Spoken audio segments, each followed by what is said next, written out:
dòng sông giấc mơ xưa một thời thiếu nữ buồn trôi. Tuổi thơ xưa đã qua, người xưa xa cách xa, còn đâu bóng quê nhà trong chiều xa vắng. Thuyền xưa xuôi dòng, người xưa đã có chồng, buồn vui những tháng năm bên người yêu dấu.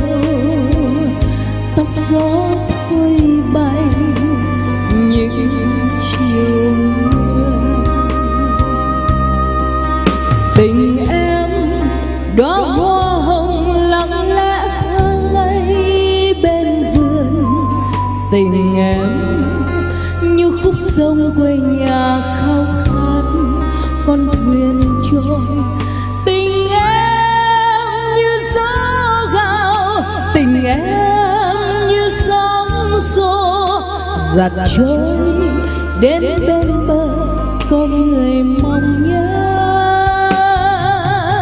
Hạnh phúc đợi chờ tình yêu dẫu chia lìa, dù xa nhau đóa hoa xưa vẫn cài trên mái tóc.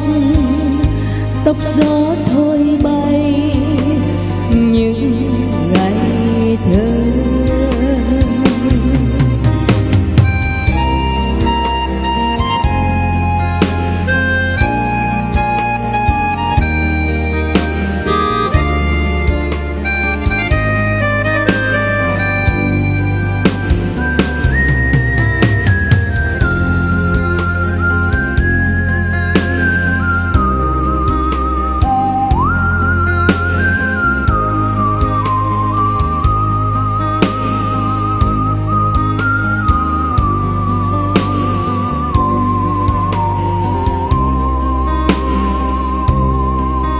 Tình em đóa hoa hồng lặng lẽ thơ ngây bên vườn. Tình em như khúc sông quê nhà khao khát con thuyền trôi. Tình em như gió gào, tình em như sóng xô giặt trôi đến bên bờ có người mong nhớ. Hạnh phúc đợi chờ tình yêu dẫu chia lìa, dù xa nhau đóa hoa xưa vẫn cài trên mái tóc. Tóc gió thôi bay những ngày thơ.